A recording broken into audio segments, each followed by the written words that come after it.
السلام علیکم ناظرین، اس ایپیسوڈ کے شروعات میں ہم دیکھتے ہیں زندان میں فاطمہ دعا مانگتے ہوئے کہتی ہے، اے میرے اللہ، آپ کی طاقت ہر چیز کے لیے کافی ہے، آپ ہمیں طاقت دیں، ہمارا کافروں کے آگے سر نہ جھکنے دیں، آپ میری ماں اور بابا کو دوبارہ اس امتحان میں نہ ڈالنا، وہ دوبارہ یہ برداشت نہیں کر پائیں گے۔ اس لیے میں صوفیہ زندان کے باہر آتی ہے اور اس سے کہتی ہے، سنا ہے تمہاری بہن مر گئی تھی، وہ کیسے مری؟ تو فاطمہ کہتی ہے، تمہیں اس سے کوئی سروکار نہیں ہونا چاہیے، میری بہن کا نام اپنے منہ سے مت لینا۔ جواباً صوفیہ کہتی ہے، مجھے تمہاری بہن کا نام بھی یاد نہیں، کیا تم نے اسے بہت یاد کیا؟ بیچاری، تھوڑا وقت رہ گیا ہے، میں تمہیں اس کے پاس بھیج دوں گی، اور اس کے بعد تمہارے دونوں بھائی بھی۔ فاطمہ کھڑے ہو کر کہتی ہے، تم ان کا کچھ نہیں بگاڑ سکتی۔ صوفیہ کہتی ہے، اور اس کے بعد بالا، اور یقیناً میں تمہارے باپ کی بھی جان لے لوں گی۔ فاطمہ کہتی ہے، نہیں، تم انہیں چھو بھی نہیں سکتی، تمہاری طاقت اس کے لیے ناکافی ہے، اللہ ہمارے ساتھ ہے۔ یہ سنتے ساتھ ہی صوفیہ چلی جاتی ہے۔ کائی قبیلے میں ارحان ہلوفیرا سے کہتا ہے، ہم صبح کے وقت علاؤالدین اور سپاہیوں کے ساتھ روانہ ہوں گے، ہم میری بہن فاطمہ کو بحفاظت لائیں گے انشاءاللہ۔ اس کے ساتھ ہی دونوں بیٹھ جاتے ہیں۔ ارحان مزید کہتا ہے، لیکن ان کافروں کو ہمارے ہاتھ سے کوئی نہیں بچا سکے گا، میں اپنی جان کی قیمت پر بھی ان کی جانیں لے لوں گا۔ تو ہولوفیرا کہتی ہے، فاطمہ کے لیے جو بھی کرنا پڑا میں کرنے کو تیار ہوں، اگر جان ہے تو میں اپنی جان بھی دینے کو تیار ہوں، لیکن جب موضوع تمہاری جان کا ہو تو میں بہت ڈرتی ہوں۔ یہ کہتے ساتھ وہ ارحان کو ایک تعویذ دیتی ہے اور کہتی ہے، یہ تمہاری حفاظت کرے گا، تمہیں طاقت دے گا۔ ارحان اس سے کہتا ہے، میری پیاری ہولوفیرا،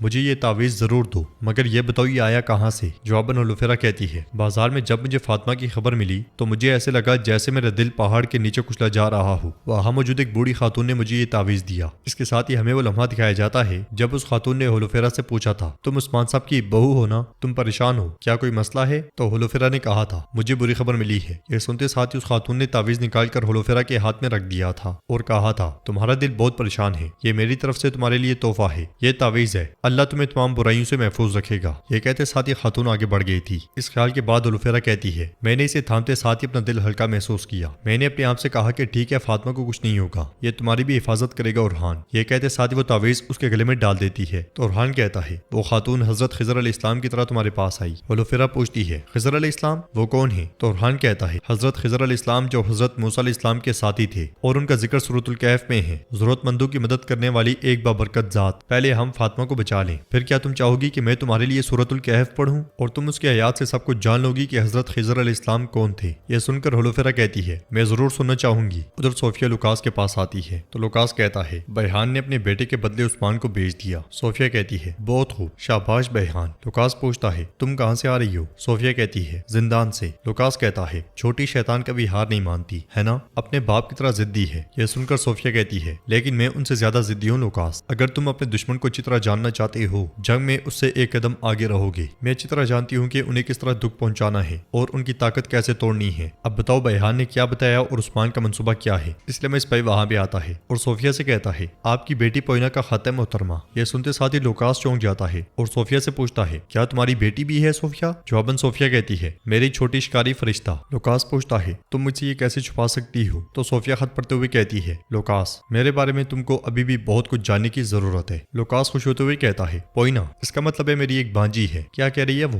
کیا وہ یہاں آ رہی ہے؟ تو صوفیہ کہتی ہے، میرے پاس آنے کی اجازت مانگ رہی ہے، لیکن ابھی نہیں، وقت آنے پر میں اسے لے آؤں گی۔ لوکاس پوچھتا ہے، پوئنا کا مطلب کیا ہے؟ تو صوفیہ کہتی ہے، عذاب کا خدا، بجنے والی آواز کے ساتھ سزا دینے والا، انتقام اور درد کا جذبہ، پوئنا۔ لوکاس پوچھتا ہے، تم نے اس کا نام ایسا کیوں رکھا صوفیہ؟ تو صوفیہ کہتی ہے، میں تمہیں بتاتی ہوں، اب بتاؤ تم نے بیحان سے کیا جانا؟ ناظرین، اس کے بعد ہم دیکھتے ہیں کہ عثمان صاحب بھاگتے بھاگتے سوغوت میں داخل ہوتے ہیں جہاں پہ ہر طرف آگ لگی ہوتی ہے۔ دھوئیں میں آگے بڑھتے ہوئے عثمان صاحب کہتے ہیں، میری بیٹی فاطمہ، آواز دو، میں آ گیا ہوں میری بیٹی، مگر تباہی کے سوا وہاں کوئی نظر نہیں آتا اور عثمان صاحب آگے بڑھتے ہی چلے جاتے ہیں۔ ان کے سامنے ہی کئی پرچم گر جاتے ہیں اور بازنطینی پرچم ہر طرف دکھائی دیتے ہیں۔ یہ دیکھ کر عثمان صاحب کہتے ہیں، یہ کیا ہے؟ یہ کیسے ہو سکتا ہے؟ چاروں طرف صرف اور صرف بازنطینی پرچم دکھائی دیتے ہیں۔ عثمان صاحب کہتے ہیں، یہ یہاں کیا کر رہے ہیں؟ یہ کس نے لگائی؟ کئی جھنڈے کہاں ہیں؟ آوازیں سنائی دیتی ہیں، ہمارا سوغوت برباد ہو گیا، ہماری ریاست تقسیم ہو گئی، ہم نے سوغوت کھو دیا۔ عثمان صاحب، آپ نے سوغوت کھو دیا؟ تو عثمان صاحب کہتے ہیں، نہیں نہیں نہیں، ہم نے کچھ نہیں کھویا، سوغوت اب بھی ہمارا ہے، ہماری ریاست اب تک کھڑی ہے، مگر آوازیں آتی ہیں، ہم نے سوغوت کھو دیا۔ عثمان صاحب چلاتے ہوئے کہتے ہیں، یہ کون کہہ رہا ہے؟ کون کہتا ہے یہ؟ سفید لباس میں ملبوس فاطمہ ان کے سامنے آتی ہے اور عثمان صاحب کی جانب بڑھتی چلی جاتی ہے۔ اسے دیکھ کر عثمان صاحب بازو پھیلاتے ہوئے کہتے ہیں، میری پیاری بیٹی، آؤ آؤ، ڈرو مت، کوئی تمہیں کچھ نہیں کرے گا، تم اب محفوظ ہو، چلو آ جاؤ۔ مگر فاطمہ ایک لکڑی کے پاس رک جاتی ہے۔ پیچھے پیچھے اپنا چہرہ ڈھکے ہوئے صوفیہ بھی آتی ہے جس کے ہاتھ میں ایک بڑا کلہاڑا ہوتا ہے۔ اسے دیکھ کر عثمان صاحب کہتے ہیں، تم یہاں کیا کر رہی ہو؟ جواب نہ ملنے پر عثمان صاحب چلاتے ہوئے کہتے ہیں، تم بدتمیز کتیا، تم یہاں کیا کر رہی ہو؟ میری بیٹی کو کو مت چھونا۔ صوفیہ اس کے بالکل پاس آ جاتی ہے اور کہتی ہے تم نے بہت دیر کر دی عثمان، تم سوغوت سے ہاتھ دھو بیٹھے، اب تمہاری بیٹی فاطمہ کی باری ہے۔ عثمان صاحب مسلسل اس سے کہتے ہیں ہاتھ مت لگانا اسے، میں تمہیں مار ڈالوں گا، مگر فاطمہ خود ہی اس کے سامنے گھٹنوں کے بل بیٹھ جاتی ہے۔ یہ دیکھ کر عثمان صاحب کہتے ہیں فاطمہ ایسا نہ کرو، فاطمہ کا سر لکڑی پر ہوتا ہے اور عثمان صاحب کہہ رہے ہوتے ہیں رک جاؤ فاطمہ رک جاؤ۔ صوفیہ کہتی ہے میں اس کی جلاد بنوں گی۔ یہ کہتے ساتھ ہی وہ کلہاڑا فاطمہ کی گردن پہ رکھ دیتی ہے۔ فاطمہ روتے ہوئے بابا بابا پکارتی ہے۔ صوفیہ جیسے ہی کلہاڑا فضا میں بلند کرتی ہے، عثمان صاحب اس کی جانب دوڑ پڑتے ہیں اور اس کے پاس پہنچتے ساتھ ہی پے در پہ کئی وار کرتے ہیں، مگر صوفیہ کو کچھ نہیں ہوتا اور کچھ دیر بعد ایسے دکھائی دیتا ہے کہ عثمان صاحب خالی جگہ پہ وار کر رہے ہیں جبکہ صوفیہ ابھی بھی ان سے دور ہے۔ عثمان صاحب پھر سے بھاگتے ہیں، پھر سے وار کرتے ہیں، مگر اب کی بار بھی صوفیہ دور دکھائی دیتی ہے اور عثمان صاحب خالی جگہ پہ وار کر رہے ہوتے ہیں۔ یہ دیکھ کر عثمان صاحب دور سے ہی تلوار اس کی جانب پھینک دیتے ہیں اور تلوار بھی صوفیہ کے پاس سے ہوتی ہوئی نکل جاتی ہے اور صوفیہ فاطمہ کی گردن پر وار کر دیتی ہے۔ عثمان صاحب دیکھتے رہ جاتے ہیں، فاطمہ بے جان ہو کر گر جاتی ہے۔ یہ دیکھ کر عثمان صاحب چلا اٹھتے ہیں نہیں نہیں نہیں، اور اس نہیں نہیں کے ساتھ ہی عثمان صاحب ہڑبڑا کے اٹھ جاتے ہیں، وہ پسینے میں شرابور ہوتے ہیں اور کہتے ہیں یا رب مجھے اپنی بیٹی ان کے ہاتھوں سے بچانے کی طاقت عطا فرما، مجھے طاقت اور استقامت عطا فرما۔ جواباً بالا خاتون کہتی ہے آمین عثمان آمین، صبح سب کچھ ٹھیک ہو جائے گا، انشاءاللہ ہمارے دلوں کی یہ پریشانی ختم ہو جائے گی۔ اس پر عثمان صاحب بھی انشاءاللہ کہتے ہیں۔ صبح کے وقت کائی قبیلے میں گونچا علاؤدین سے کہتی ہے میں تمہارے ساتھ آتی ہوں علاؤدین، اس طرح ہاتھ باندھے بیٹھنا میرے لیے مشکل ہے۔ تو علاؤدین اس سے کہتا ہے نہیں قبیلہ تمہارے پاس امانت ہے گونچا، فکر نہ کرو، ہم اپنی بہن کو بچا کر لے آئیں گے۔ گونچا کہتی ہے تم فاطمہ سے الگ طرح کی محبت کرتے ہو علاؤدین؟ تو علاؤدین کہتا ہے جب ہم نے حلیمہ کو جلدی کھو دیا، میں فاطمہ سے مختلف انداز میں بن گیا، فاطمہ ہمارے نہ بڑے زخموں پر مرہم بن گئی، اس دن سے وہ کبھی مجھ سے الگ نہیں ہوئی۔ تو گونچا کہتی ہے بہن کا رشتہ الگ ہے علاؤدین، اس کی غیر موجودگی انسان کے اندر ایک بہت بڑا خلا چھوڑ دیتی ہے اور اسے بھرا نہیں جا سکتا، لیکن تم اپنی بہن سے ملو گے۔ اس لیے ارحان وہاں آتا ہے اور کہتا ہے چلو بھائی وقت ہو گیا ہے۔ یہ کہتے اور سنتے ساتھ ہی وہ دونوں خیمے سے نکل جاتے ہیں۔ ادھر عثمان صاحب بالا خاتون سے کہتے ہیں ہم جا کر اپنی بیٹی کو لے آئیں گے بالا، فاطمہ شام کو دسترخوان لگائے گی، وہ اپنے بھائیوں سے پھر سے مذاق کرے گی، جو جال انہوں نے ہمارے لیے بچھایا ہے ہم ان کے سروں پر گرا دیں گے، ہمارے بچے فاطمہ کو بچا لائیں گے اور ہم سوغوت جائیں گے۔ اس لیے میں توران آ کر کہتا ہے حضور کراسے صاحب آئے ہیں۔ تو عثمان صاحب کہتے ہیں اسے سرداران کی موجودگی میں بلاؤ۔ باہر سردار کراسے قبیلے میں داخل ہوتا ہے اور بگی سے اتر کر آگے بڑھتا ہے۔ سیڑھیوں پر رکتے ہوئے وہ لوگوں کی جانب دیکھتے ہوئے کہتا ہے عثمان فیصلہ تم کرو گے، یا تو تم وہی کرو جو میں کہتا ہوں، ورنہ یہ وہ لوگ ہیں جو اندر ہی اندر خون بہا رہے ہیں اور اپنے ساتھ توہین سمجھتے ہیں، یہ مجھ سے اپنی امیدیں پائیں گے۔ یہ کہتے ساتھ ہی وہ آگے بڑھ جاتا ہے۔ تو ناظرین اس کے ساتھ ہی ایپیسوڈ بھی اختتام پذیر ہوتی ہے۔ اگر آپ کو ویڈیو پسند آئے تو ویڈیو کو لائک کر دیں، چینل کو سبسکرائب نہیں کیا ہوا تو سبسکرائب کرنے کے ساتھ ساتھ گھنٹی کا آئیکن کو دبانا مت بھولیں۔ انشاءاللہ ملتے ہیں نیکسٹ ویڈیو میں، تب تک کے لیے رکھیں اپنا اور اپنوں کا بہت زیادہ خیال۔